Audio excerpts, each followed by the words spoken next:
Docteur Taïeb Jomni, je suis maître de conférences agrégé en gastroentérologie et je travaille à l'hôpital des FSI La Marsa.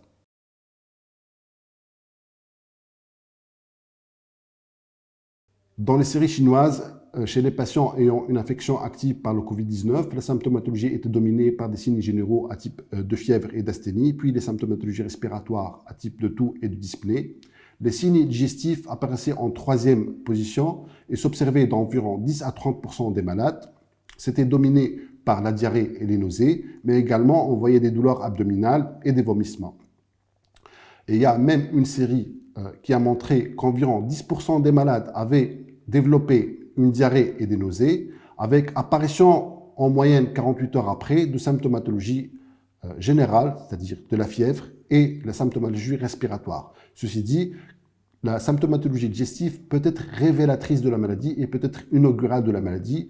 Et il faut suivre ces patients parce que 48 heures après, on peut voir apparaître la symptomatologie qui est plus spécifique de la maladie à type de fièvre et une toux. À noter que la symptomatologie digestive n'est pas corrélée à la gravité du tableau clinique, c'est-à-dire en comparant les patients ayant une forme grave par rapport aux patients qui n'ont pas de forme grave, il n'y a pas de différence significative en termes de la prévalence des symptômes digestifs. Pour envahir la cellule humaine, le virus a besoin d'un transporteur membranaire et il utilise le récepteur de l'enzyme de conversion de l'angiotensine 2 qui est largement exprimé au niveau du tractus digestif, en particulier au niveau des entérocytes, les cellules de l'intestin grêle, mais également au niveau du colonocyte et au niveau de l'épithélium de l'œsophage. Ce qui explique l'action, parce qu'il diminue l'action de l'enzyme de conversion d'angiotensine 2 au niveau du site infecté et explique la vasoconstriction, mais également l'inflammation importante au niveau du site infecté et la fibrose qui peut apparaître ultérieurement. Le premier cas observé aux États-Unis d'une infection par le Covid-19 avait des symptômes à la fois généraux, respiratoires et digestifs qui apparaissaient 2 à 3 jours après les symptômes respiratoires. Chez ce patient, il avait une diarrhée et au moment où il avait une diarrhée, il a été réalisé un examen des selles avec recherche du virus par PCR au niveau des selles qui était positif avec une forte charge virale. Ceci explique le tropisme il est expliqué par le tropisme du virus vers le tractus digestif, explique les symptômes digestifs au cours de l'infection par le Covid-19, mais également explique le risque de contamination ou de transmission orofécale puisque le virus existe au niveau des selles et on ne sait pas, il y a très probablement le virus existe au moment de la diarrhée, mais également pendant la période qui précède l'apparition des symptômes généraux et des symptômes digestifs. Donc, il y a un risque de contamination même dans la période d'incubation. Les études ont montré que le virus existe au niveau de la salive et l'ARN du virus a été isolé par PCR au niveau de la salive. Ceci est très probablement en rapport avec une infection directe du virus des glandes salivaires par le virus et explique également le risque de transmission oro-orale en plus de le risque de transmission orofécale. Donc, il y aura des précautions à prendre pour éviter ce risque de transmission à la fois par la salive mais également par les selles et qui peut se voir non seulement au moment de la période où il y a la diarrhée, où il y a le symptôme digestif, mais également au cours de la période d'incubation.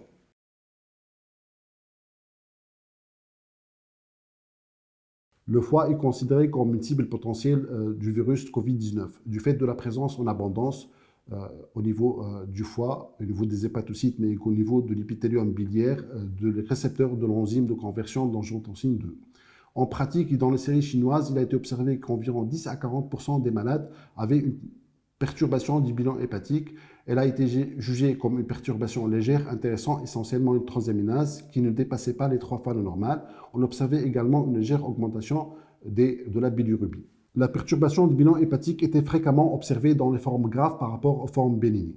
L'hypoalbuminémie était observée également dans les formes graves et s'était rattachée à l'importance du syndrome inflammatoire biologique. En pratique, il est difficile de rattacher l'étiologie de la perturbation du bilan hépatique au cours de l'infection par le Covid-19. Il est très peu probable que ce soit une action viro-induite, une action directe sur l'hépatocyte du fait de l'importance ou de la faible élévation du taux de transaminase. Il peut s'agir d'une complication en rapport avec la réponse immunitaire et inflammatoire au niveau du foie, en rapport avec l'infection systémique, mais également il peut s'agir d'une perturbation du bilan hépatique en rapport avec les médicaments pris dans le cadre de traitement symptomatique avant l'admission à l'hôpital ou au cours de l'hospitalisation.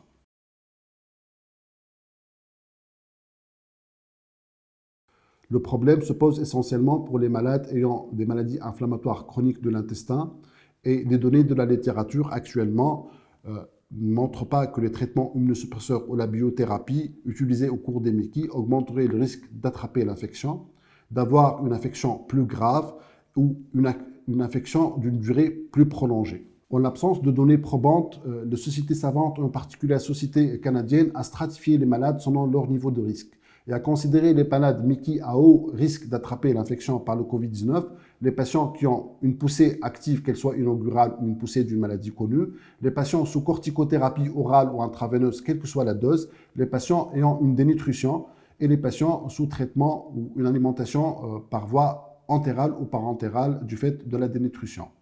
Les patients ayant considérés comme les patients à risque moyen sont les patients sous traitement par anti-TNF, les patients sous traitement par immunosuppresseurs, alors que les patients en rémission ou sous traitement par 5-aminosalicylés sont considérés comme des patients à risque moyen et ça rejoint la population générale. En pratique, pour les patients sous corticoïdes, traitement immunosuppresseur ou biothérapie, il n'y a pas d'indication à arrêter le traitement pour ne pas mettre en danger le patient du fait de l'augmentation du risque de la poussée évolutive de la maladie. Il n'y a pas également de traitement préventif de l'apparition de l'infection par le Covid-19. Il est conseillé de suivre les recommandations générales de prévention contre l'infection, de protéger les patients considérés à haut risque, notamment les patients sous immunosuppresseurs, enfin de renforcer les moyens de protection qui sont d'ordre général et de surveiller de façon rapprochée l'état de santé, la température et l'apparition et de guetter l'apparition d'éventuels signes respiratoires ou signes en rapport avec une infection. Le cas échéant, il faut arrêter immédiatement le traitement immunosuppresseur ou la corticothérapie. Il faut contacter le médecin traitant et rejoindre le parcours de soins d'un patient suspect ou infecté par le Covid-19. Pour les patients ayant une infection chronique par le virus de l'hépatite B, il n'a pas été montré dans les études chinoises qu'il y a un surrisque d'avoir une infection ou un surrisque d'avoir une infection grave. Et dans une compilation de plusieurs études, chez les malades ayant une hépatopathie chronique, il n'a pas été observé une augmentation de la mortalité chez ces patients ayant une hépatopathie chronique infectée par le virus de Covid-19 par rapport à la population générale. En pratique, devant un patient ayant une infection par le Covid-19 et à une perturbation du bilan hépatique, les Américains recommandent de faire une sérologie virale B et C de façon systématique. Il est également recommandé d'éviter de faire des explorations radiologiques en dehors des urgences, c'est-à-dire l'angiocolite, la suspicion d'une thrombose veineuse ou la suspicion d'une obstruction des voies biliaires. Il est actuellement recommandé d'utiliser les thérapies utilisées en dehors de l'AMM dans le traitement de la Covid-19, même chez les patients ayant une perturbation légère du bilan hépatique, sous réserve de la surveillance régulière et stricte du bilan hépatique. On sait que ces médicaments, notamment les antiviraux, ont une toxicité potentielle au niveau du foie et par conséquent une surveillance régulière est nécessaire chez ces patients. L'Association française de l'étude du foie considère que les patients cirrhotiques, les patients ayant une hépatopathie chronique sous traitement immunosuppresseur, les patients ayant un cancer du foie et les patients transplantés comme des sujets à haut risque d'avoir une infection grave par le Covid-19 et conseille chez ces patients un confinement strict.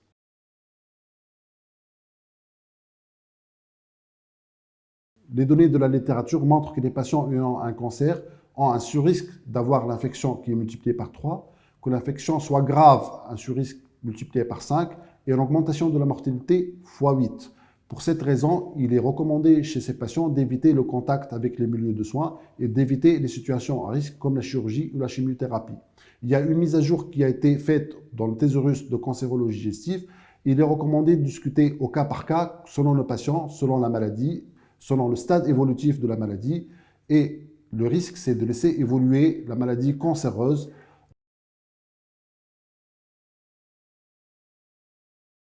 Il est bien établi que le risque de contagion apparaît chez les malades asymptomatiques, chez les malades paucisymptomatiques et chez les malades hospitalisés, aussi bien au cours de l'apparition des symptômes qu'au cours de la période d'incubation.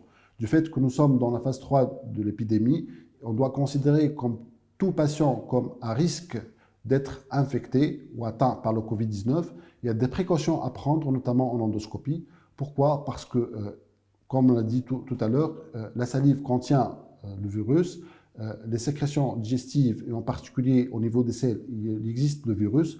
Donc, il faut un ensemble de précautions à prendre pour protéger le personnel médical, le personnel paramédical qui prend en charge les malades au niveau des unités d'endoscopie. La Société tunisienne de gastroentérologie, et en particulier le club d'endoscopie, a élaboré des recommandations concernant la réalisation des endoscopies digestives et des explorations endoscopiques chez les patients ayant atteint ou suspect d'une infection par le Covid-19.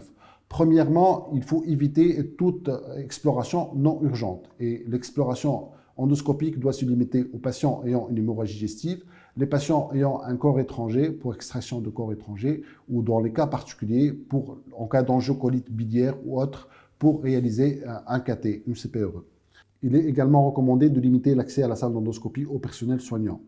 Et il faut optimiser les moyens de protection de tout le personnel soignant, l'endoscopiste, mais également l'aide endoscopiste. Il faut le port de charlotte, le port de lunettes, le port de gants, le port de masque FFP2 et de surblouse. C'est très important pour diminuer le risque d'infection du personnel soignant. Il faut également désinfecter les endoscopes de façon habituelle, mais également désinfecter la salle d'endoscopie, aérer la salle et après chaque acte. Il faut se référer aux recommandations tunisiennes pour la pratique de l'endoscopie en cette période de phase 3, publiées par la Société tunisienne de gastroentérologie en collaboration avec l'ENEA Santé. Et ces publications sont régulièrement mises à jour en fonction de l'évolution épidémiologique en Tunisie. Le confinement reste le meilleur moyen pour la lutte contre la propagation de l'infection par le Covid-19, mais il est recommandé que nous, médecins, en cette période de confinement, il faut qu'on soit à la disposition de nos patients pour la prise en charge des urgences et des autres pathologies chroniques du tube digestif.